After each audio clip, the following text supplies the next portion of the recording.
Speaker Khyber Pakhtunkhwa assembly ने नए अरकान के हल्फ के लिए इजलास तलब नहीं किया। अब ये इजलास गवर्नर अपनी स्वाबदीद पर बुला सकता है। सेक्रेटरी इलेक्शन कमीशन ने वज़ीर आला खैबर पख्तूनख्वा को ख़त लिखकर आगाह कर दिया। लिखा, मखसूस नशिस्तों पर मुंतखब अरकान से अभी तक हल्फ नहीं लिया गया, इसलिए वो असम्बली इजलास में हिस्सा नहीं ले सकते, ना वोट डाल सकते हैं। सूबे में सेनेट इंतखाबात 21 जुलाई को होने हैं। स्पीकर को मुंतखब अरकान से हल्फ लेने की दरख्वास्त की गई, मगर स्पीकर ने यह कहकर इनकार कर दिया कि असम्बली इजलास जारी नहीं है और वो इजलास तलब नहीं कर सकते। अब आइन के तहत ये इख्तियार गवर्नर को है कि वो सूबाई असम्बली का इजलास अपनी स्वाबदीद पर तलब करे। पेशावर हाई कोर्ट 27 मार्च 2024 के एक फैसले में अपनी राय दे चुकी है कि सूबाई हुकूमत असम्बली इजलास के लिए तमाम ज़रूरी इक़दामात करेगी। गंडापुर का चैलेंज कबूल। JUI के अमीर मौलाना फजलुर रहमान के भाई ज़ियाउर रहमान ने अली अमीन गंडापुर को जवाब दिया है कि पहले मुफ्ती महमूद के इस बेटे से मुकाबला करके दिखाओ, अपने भाई से इस्तीफ़ा दिलवा कर उनका मुझसे मुकाबला कराओ। ज़ियाउर रहमान ने यह भी कहा कि मौलाना फजलुर रहमान ने तुम्हारे लीडर को इख्तदार से घसीट कर निकाला था। दूसरी जानिब मौलाना गफूर हैदरी ने कहा कि भाई को इलेक्शन लड़ाने से बेहतर है कि अली अमीन गंडापुर खुद इस्तीफ़ा देकर मैदान में आए ताकि इलेक्शन में मुदाखलत ना हो। वज़ीर आला खैबर पख्तूनख्वा ने मौलाना फजलुर रहमान को चैलेंज दिया था कि वो उनके भाई से इलेक्शन लड़ें, अगर मौलाना जीत गए तो वो सियासत छोड़ देंगे।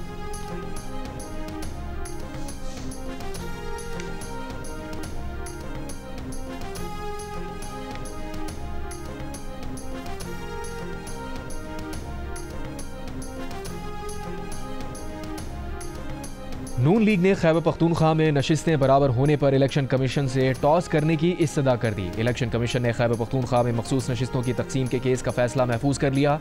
इलेक्शन कमीशन में नून लीग के वकील ने कहा, जब JUI और हमारी सीटें बराबर हैं तो मखसूस नशिस्तें कैसे बराबर नहीं हो सकती? हमारी 8 और JUI की 10 सीटें कैसे हो सकती हैं? 9 नशिस्तें दोनों जमातों को मिलनी चाहिए थी। कानून के मुताबिक बराबर होने पर टॉस हो सकता है। JUI के वकील ने कहा, तारिक अवान को 9 रोज़ बाद भी शामिल करना रूल्स की खिलाफ वर्जी होगी। एक सीट की खातिर पूरे मुल्क में मखसूस नशिस्तों का मामला दोबारा खड़ा हो जाएगा। हमारे साथ जो मुस्लिम लीग नून ने तय किया, आज वो उसके बरक्स कर रहे हैं।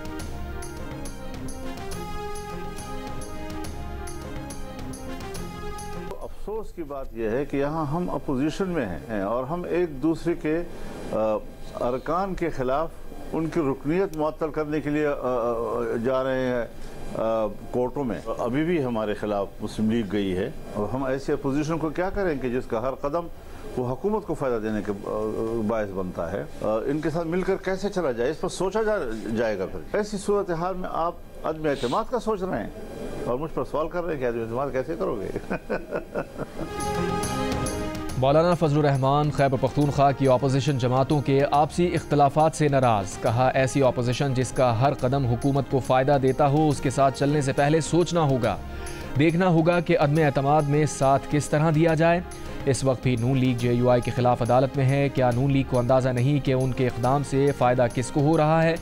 मौलाना का कहना था कि खैबर पख्तूनख्वा को तब्दीली की ज़रूरत है, लेकिन तब्दीली PTI के अंदर से ही आनी चाहिए। बोले, PTI से इख्तलाफ को इख्तलाफ की हद तक रखते हुए ताल्लुकात मयाना रवी चाहते हैं।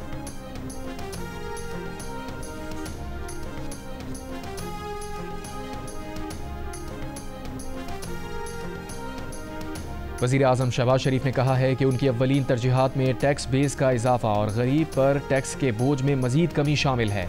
टैक्स गोशवारों को डिजिटल, मुख्तसर और मरकज़ी डेटाबेस से मुंसलिक करके आसान तरीन बना दिया गया है। नए आसान टैक्स गोशवारों से तनख्वाहदार तबका सबसे ज़्यादा मुस्तफ़ीद होगा। FBR से मुतालिक इजलास में कहा, टैक्स इस्लाहात में आम आदमी की सहूलत पर तवज्जो मरकूज़ की जाए। वज़ीर आज़म शहबाज शरीफ ने यह भी कहा, मुल्क माशी तरक्की की राह पर गामजन हो चुका। हालिया मुस्बत माशी इशारे हुकूमती पॉलिसियों की दुरुस्त समत होने की अक्कास हैं। स्टॉक मार्केट में तेज़ी को कारोबारी बरादरी के एतमाद का मज़हर करार दिया। आज पाकिस्तान स्टॉक एक्सचेंज 100 इंडेक्स में 2200 से ज़ायद पॉइंट्स का इजाफा। इंडेक्स 1,36,502 की सतह पर बंद हुआ।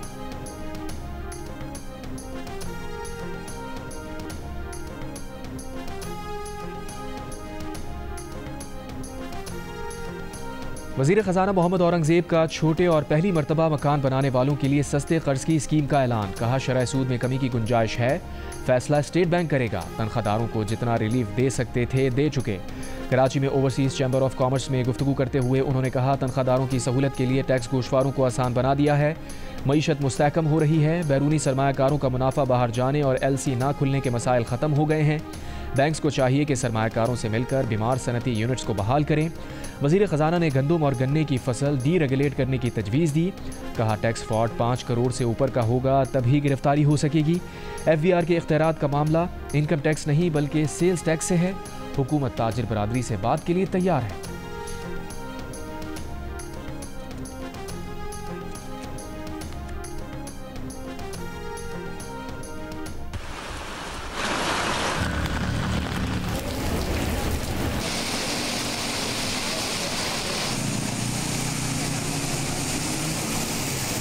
लतीफाबाद 2 नंबर के इलाके में घुटनों पानी है और ये पानी घरों के अंदर भी दाखिल हो गया है। घरों के अंदर भी पानी जो है वो टखनों से ऊपर है और लोगों का फर्नीचर सामान सब खराब हो चुका है।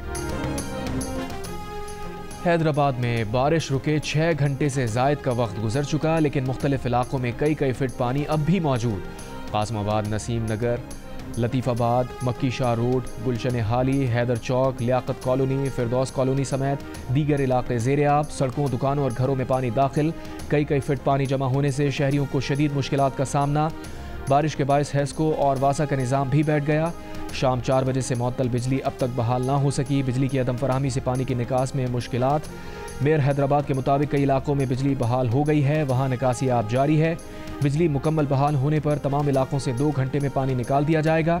मुख्तलिफ हादसात में 3 अफराद जाँ बहक, 3 जख्मी। बदीन, सजावल, टंडोलायार, टंडो मोहम्मद खान में भी बारिश।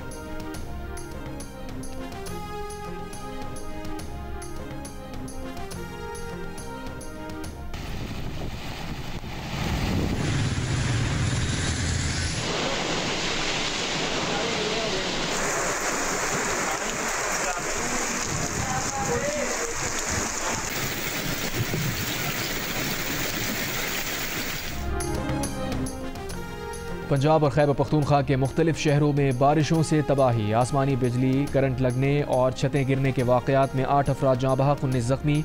उगाड़ा, कमालिया, बहावल नगर, कोटद्दू, हाफजाबाद समेत पंजाब के मुख्तलिफ शहरों में बारिश। नशीबी इलाके ज़ेरे आब। कोहे सुलेमान के पहाड़ी सिलसिले में तूफ़ानी बारिश से राजनपुर, डेरा गाजी खान के नदी नालों में तुग़यानी। डेरा गाजी खान के मुख्तलिफ इलाकों और सड़कों पर पानी जमा। लाहौर के मुख्तलिफ इलाकों में भी मूसलाधार बारिश। दरियाए सिंध में तौसा के मकाम पर दरमियाने दर्जे का सैलाब। मियांवाली में बरसाती नालों में शदीद तुग़यानी, पानी घरों में दाखिल। लिया के मकाम पर दरियाए सिंध में दरमियाने दर्जे का सैलाब। दर्जनों बस्तियों के मकीन नकल मकानी पर मजबूर। मुजफ्फराबाद, वादी नीलम, नकियाल, आज़ाद कश्मीर समेत दीगर इलाकों में बारिश। जनूबी वज़ीरिस्तान लोअर में तूफ़ानी बारिश और सैलाबी रैलों से कच्चे घरों, ज़रई ज़मीनों को नुकसान। लैंड स्लाइडिंग से वाना गोमल जाम रोड बंद।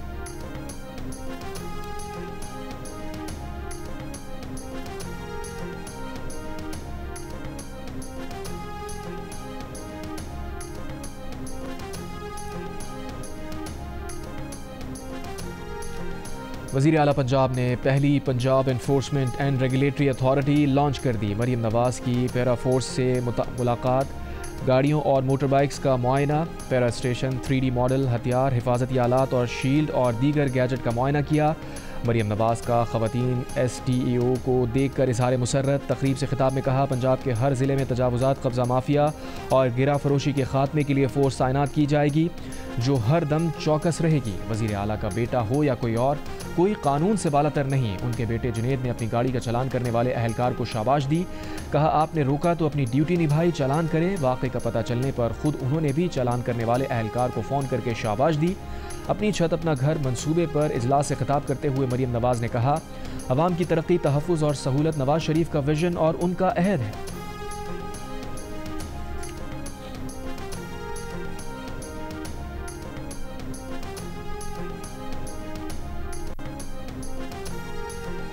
खैबर पख्तूनख्वा के अवाम की अक्सरियत एहतजाज के खिलाफ 85% ने सूबाई हुकूमत को वफाकी हुकूमत के साथ मिलकर काम करने का मशवरा दे दिया।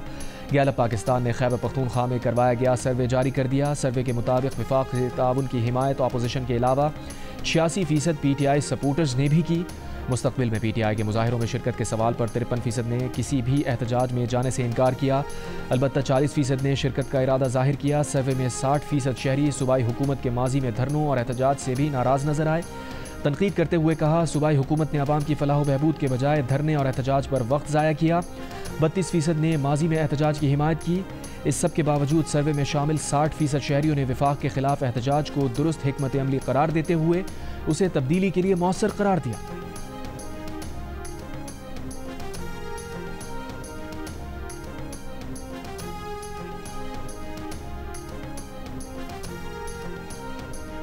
खैबर पख्तूनख्वा से 47% शहरियों का बानी PTI को वजीर आला अली अमीन गंडापुर को हटाने का मशवरा।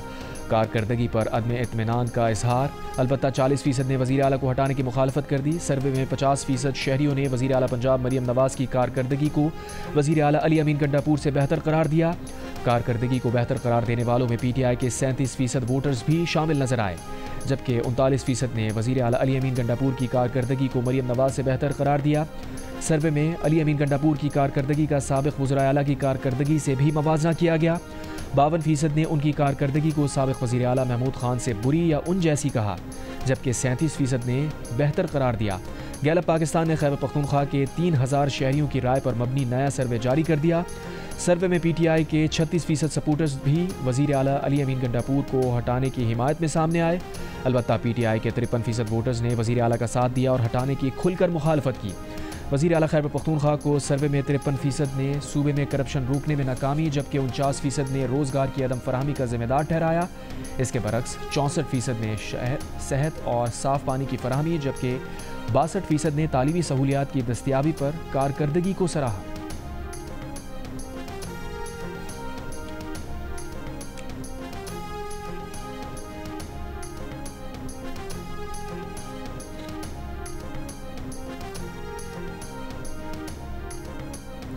खैबर पख्तूनख्वा से गैलप पाकिस्तान के सर्वे में शहरियों ने शिकायत के अंबार लगा दिए। 54% ने कहा 2024 के इंतखाबात के बाद सड़कों की बेहतरी के लिए कोई तरक्याती काम नहीं हुआ। 61% ने पब्लिक ट्रांसपोर्ट, जबकि 58% ने सफाई समेत दीगर तरक्याती काम न होने की भी शिकायत की। PTI वोटर्स भी अपनी सूबाई हुकूमत से नाराज़ नजर आए। 49% ने पब्लिक ट्रांसपोर्ट, जबकि 42% ने सड़कों की बेहतरी के लिए कोई काम न होने की शिकायत की। सूबे में मजमूई तौर पर वसाइल की दस्तियाबी के सवाल पर 74% ने साफ़ पानी और तालीमी सहूलियात, 66% ने सड़कों, 63% ने ट्रांसपोर्ट की दस्तियाबी का कहा, मगर 81% ने लाइब्रेरी, 77% ने पार्क, 70% ने कम्युनिटी सेंटर्स, जबकि 66% ने गैस की अदम दस्तियाबी की शिकायत की। गैलप पाकिस्तान के मुताबिक सहूलतों की दस्तियाबी में DI खान समेत खैबर पख्तूनख्वा के जनूबी अजला दीगर इलाकों के मुकाबले में पीछे नजर आए। खैबर पख्तूनख्वा में PTI के 13 साल सड़कों ट्रांसपोर्ट के निज़ाम में बेहतरी आई, मगर PTI की मौजूदा हुकूमत में तरक्की की रफ्तार सुस्त हुई। सर्वे के मुताबिक 59% शहरियों ने PTI के 13 साल दौर में सड़कों, 53% ने पब्लिक ट्रांसपोर्ट, जबकि 50% ने सफाई समेत दीगर इंतजामात में बेहतरी का कहा।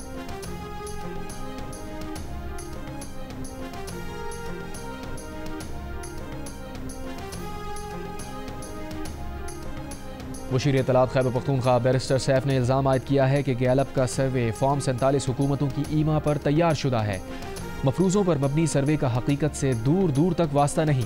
गैलप पंजाब हुकूमत की तबाहकारियाँ और जनूबी पंजाब की महरूमियाँ दिखाए।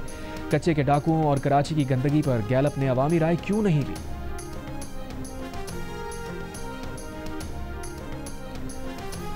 वज़ीर इत्तलात पंजाब आज़मा बुखारी ने बैरिस्टर सैफ के बयान पर रद्द-ए-अमल देते हुए कहा है कि खैबर पख्तूनख्वा की जो हालत है उसको किसी सर्वे की ज़रूरत नहीं। गैलप सर्वे खैबर पख्तूनख्वा में 12 साल जाली तब्दीली के मुंह पर तमाचा है। खैबर पख्तूनख्वा के 73% अवाम ने गंडापुर सरकार को चार्जशीट किया है। KPA अवाम इनकलाबी तकरीरों, झूठे फ़लसफ़ों की हकीकत आया हो गई है। अली अमीन गंडापुर लूट मार एसोसिएशन के मरकज़ी चेयरमैन बनकर सामने आए हैं।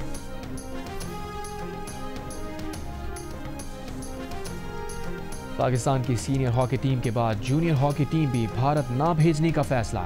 PHF बाज़ाब्ता ऐलान जल्द करेगी। एशिया कप अगस्त-सितंबर में और जूनियर हॉकी वर्ल्ड कप नवंबर-दिसंबर में भारत में शेड्यूल है। ज़राए का कहना है कि PHF को बता दिया गया है कि मौजूदा सूरत हाल में रवां बरस कोई भी टीम भारत नहीं जाएगी।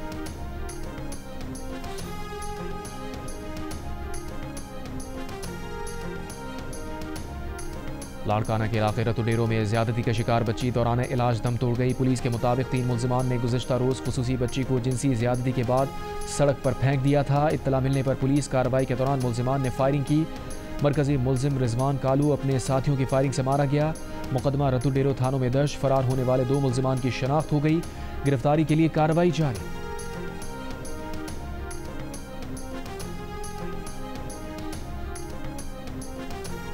वजारत ग़िज़ाई तहफ़्फ़ुज़ का कहना है कि हुकूमत और शुगर इंडस्ट्री के दरमियान मामला तय पा गए हैं। शुगर मिल्स के साथ मुज़ाकरात में चीनी की एक्स मिल कीमत 165 रुपये फ़ी किलोग्राम मुकर्रर करने पर इत्तफ़ाक़ हो गया।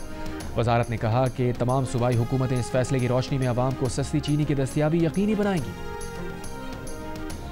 चीनी 200 रुपए किलो महंगी क्यों हो गई है? जिम्मेदार कौन है? आपकी परफॉर्मेंस को हिट कर रहा है शुगर कार्ड, आपकी परफॉर्मेंस को हिट करता है मीट कार्ड। आप लोग मेहनत करते हैं, ये लोग स्मगलिंग, इंपोर्ट, मसूल दंदा पैदा करते हैं, एफबीआर को नुकसान पहुंचाते हैं। सर क्या ये स्टेट से हटकर है कार्टल? क्या आप लोग इनके हवाले से कुछ स्टेप उठा सकते हैं? हम इन प्राइसेस को मंथली बेसिस पे मॉनिटर कर रहे हैं और नेशनल प्राइसिंग मॉनिटरिंग कमेटी भी है, बट ईसीसी भी हमें डायरेक्ट किया गया है बाय द कैबिनेट कि इनको मॉनिटर करें और जो भी स्टेप्स लेने हैं उसमें लिए जाएं। तो इसलिए ये उतार चढ़ाव ये चीज़ें रहती हैं, कभी रमज़ान से पहले, कभी रमज़ान के बाहर। वज़ीर ख़जाना मोहम्मद औरंगज़ेब का चीनी की बढ़ती कीमतों पर जवाब देने से गुरेज। कहा रमज़ान आए या कोई और इवेंट हो, ग़िज़ाई अशिया की कीमतें ऊपर नीचे हो जाती हैं। गंदम और चीनी को भी डीरेगुलेट कर देना चाहिए। दूसरी जानिब मुल्क के मुख्तलिफ शहरों में चीनी की कीमत 200 रुपये फ़ी किलो को छू गई। रावलपिंडी, कराची, पेशावर में 1 किलो चीनी की कीमत 200 रुपये तक पहुँच गई। कोयटा में 1 किलो चीनी 186 से 190 रुपये की हो गई।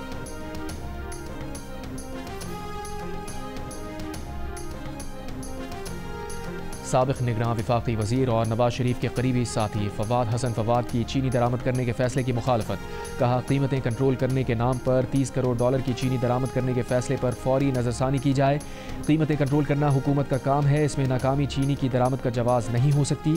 हुकूमत असल मसले पर तवज्जो क्यों नहीं देती? कीमतों में इजाफे में शुगर इंडस्ट्री, व्यापारियों और मिडिल मैन का किरदार है, जिसकी तहक़ीक़ात होनी चाहिए, ना कि मज़ीद दरामद की जाए। जिन्होंने सबसे पहले ज़र मुबादला कमाने के नाम पर बरामदी ऑर्डर्स हासिल किए और अब वही ज़र मुबादला अपने फ़ायदे के लिए खर्च कर रहे हैं। इजाज़त देने वाले कहाँ हैं? एफबीआर कहाँ है?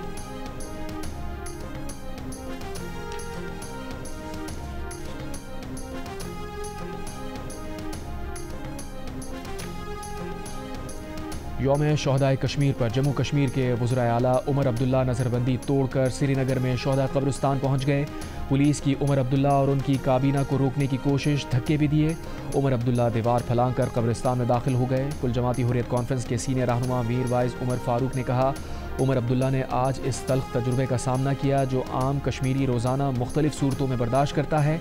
उम्मीद है ये तजुर्बा उमर अब्दुल्ला की तवज्जो कश्मीरियों के असल मसाइल की तरफ मबजूल कराएगा।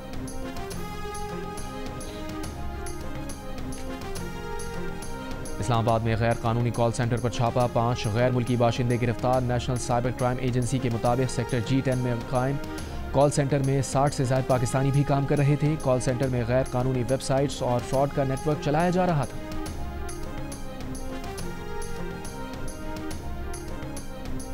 CDA ने सोशल मीडिया पर तनकीद के बाद निजी हाउसिंग सोसाइटी को इस्लामाबाद के ईरान एवेन्यू पर 2 हाथों और ग्लोब का लगाया गया मॉडल हटाने की हिदायत कर दी। CDA का कहना है कि निजी हाउसिंग सोसाइटी ने इस मॉडल के लिए CDA से मंजूरी नहीं ली थी। सोशल मीडिया सार्फिन ने मॉडल्स पर तनकीद करते हुए सवाल उठाया था कि आखिर किसने इन मॉडल्स को नस्ब करने की इजाज़त दी है। शहर में किसी जगह बगैर मंजूरी किसी मॉडल की तनसीब कैसे की जा सकती है? ये भी सवाल उठाया क्या वफाकी तरक्याती इदारा अपनी जिम्मेदारी से गफलत का मुर्तकिब हुआ या अब इस मामले से खुद को अलग करने की कोशिश कर रहा है?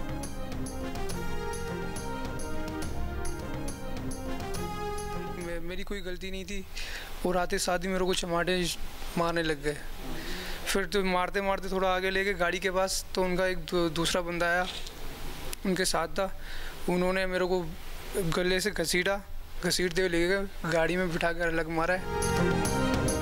डिफेंस कराची में नौजवान पर तशद्दुद करने वाले सलमान फारूकी के खिलाफ मुकदमा पुलिस ने ख़त्म कर दिया। पुलिस रिपोर्ट के मुताबिक मुतासरा नौजवान मुल्जिमान के खिलाफ कार्रवाई नहीं चाहता। धीरज ने लिख कर दिया है कि मुल्जिमान ने उससे या उसकी बहन से कोई बदतमीज़ी नहीं की। हल्फिया बयान पर जान से मारने की धमकी और दीगर इल्ज़ामात ख़त्म कर दिए हैं। अदालत ने पुलिस की रिपोर्ट रिकॉर्ड का हिस्सा बनाकर समाअत मुलतवी कर दी। सलमान फारूकी और अवैस हाशमी के खिलाफ गिजरी थाने में मुकदमा दर्ज था।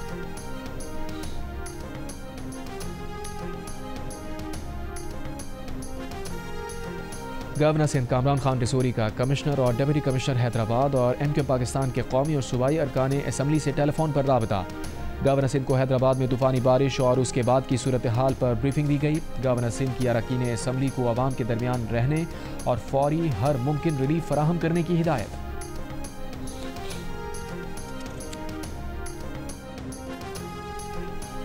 मुतनाज़ पैका एक्ट पर इंटरनेशनल फेडरेशन ऑफ जर्नलिस्ट का इजहार तशवीश। चीफ जस्टिस पाकिस्तान को ख़त लिख दिया। ख़त में कहा गया है कि पाकिस्तान में सहाफ़ियों को पेशावराना फ़राइज़ की अंजाम दही में बढ़ते ख़तरात, पैका कानून के तहत मुकदमात, हिरासानी और धमकियों का सामना है। पैका के तहत आज़ादी इजहार और बुनियादी हुकूक महदूद हो रहे हैं। सहाफ़ियों पर हमले, हिरासानी, सोशल मीडिया पर नफरत अंगेज़ी और तशद्दुद के कई केसेस रिपोर्ट हुए हैं। सुप्रीम कोर्ट को बराह रास्त अपीलों की इजाज़त देना हाई कोर्ट्स को बाईपास करने के मुतरादिफ है। चीफ जस्टिस पाकिस्तान से अपील है कि सुप्रीम कोर्ट पैका कानून का असर नौ जायज़ा ले और हुकूमत को कानून में तरमीम की हिदायत दे।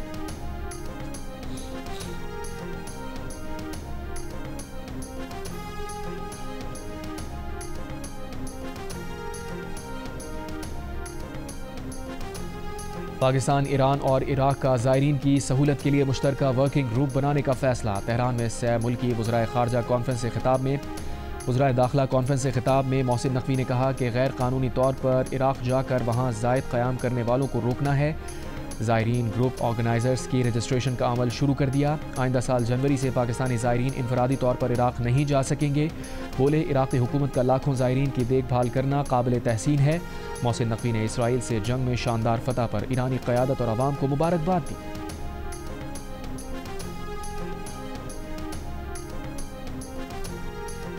शंघाई ताउन तंजीम का इजलास आज चीन के शहर तियानजिन में शुरू होगा। नायब वज़ीर आज़म और वज़ीर ख़ारजा इसाक़ डार बीजिंग पहुँच गए।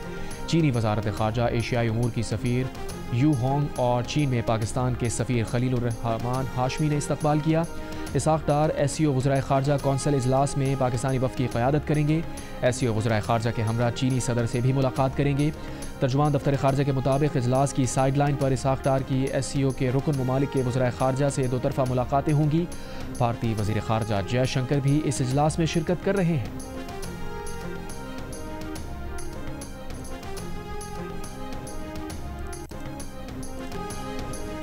पाकिस्तान और बरतानिया के दरमियान ट्रेड डायलॉग मैकेनिज़्म के माहिदे पर बाज़ाब्ता दस्तखत। वफाकी वज़ीर तिजारत जाम कमाल खान और बरतानवी वज़ीर डगलस एलेक्जेंडर ने माहिदे पर दस्तखत कर दिए। माहिदे के तहत मुश्तरका वर्किंग ग्रुप्स और बाकायदा जायज़ा इजलासों का क़याम अमल में लाया जाएगा। बरतानिया की तरक्की पजीर ममालिक के लिए तिजारती स्कीम DCTS के तहत पाकिस्तान को सहूलत देने पर इत्तफाक। जाम कमाल खान की पाकिस्तान के लिए बरतानवी तिजारती एलची मोहम्मद यासीन और दीगर ब्रिटिश पाकिस्तानी अरकान पार्लियामेंट से भी मुलाकात। जाम कमाल खान का दौरा 18 जुलाई तक जारी रहेगा।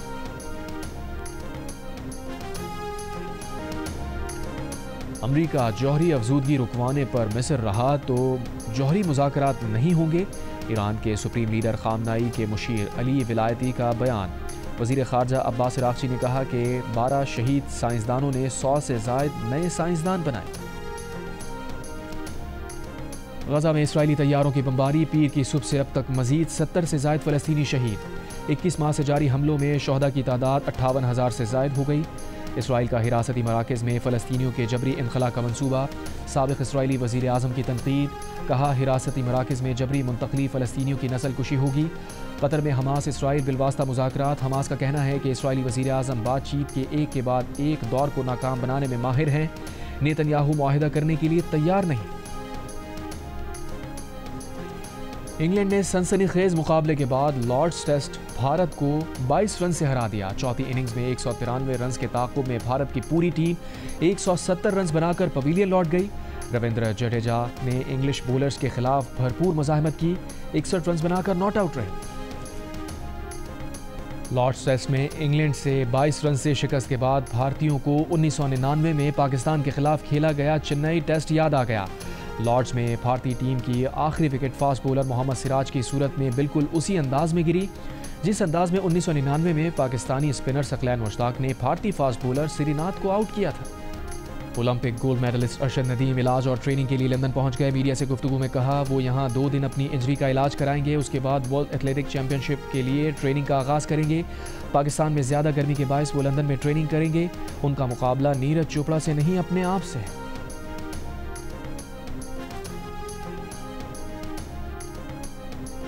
IBSF world masters snooker championship में पाकिस्तान के दोनों केविस्ट शाहिद आफ्ताब और मोहम्मद आसिफ नॉकआउट राउंड में पहुंच गए। बहरीन में जारी इवेंट के दूसरे रोज शाहिद आफ्ताब ने भारत के मनन चंद्रा को मात दी। मोहम्मद आसिफ अपने आखिरी ग्रुप मैच में भारत के बर्जीश दामानी से हार गए। ग्रुप मैचेस के बाद शाहिद आफ्ताब ने प्री क्वार्टर फाइनल में जगह बना ली, जबकि मोहम्मद आसिफ आखिरी 22 खिलाड़ियों में शामिल। और कश्ती पर तवाज़ुन रखने के लिए नादानिस्ता तौर पर किया गया मुनफरिद डांस वायरल हो गया। इंडोनेशिया से ताल्लुक़ रखने वाला 11 साला बच्चा रातों रात इंटरनेट सेंसेशन बन गया। बच्चे के डांस को ऑरा फार्मिंग का नाम दे दिया गया। इंडोनेशिया में होने वाली कश्ती की दौड़ में रियान कश्ती के सिरे पर खड़ा होकर अपनी टीम का हौसला बुलंद कर रहा था कि अचानक डगमगा गया। रियान ने खुद को संभालते हुए अपने बाजुओं के जरिए डांस शुरू कर दिया, जो देखते ही देखते वायरल हो गया। दुनिया भर की मशहूर शख्सियात भी इस डांस क्लब में शामिल हो गए।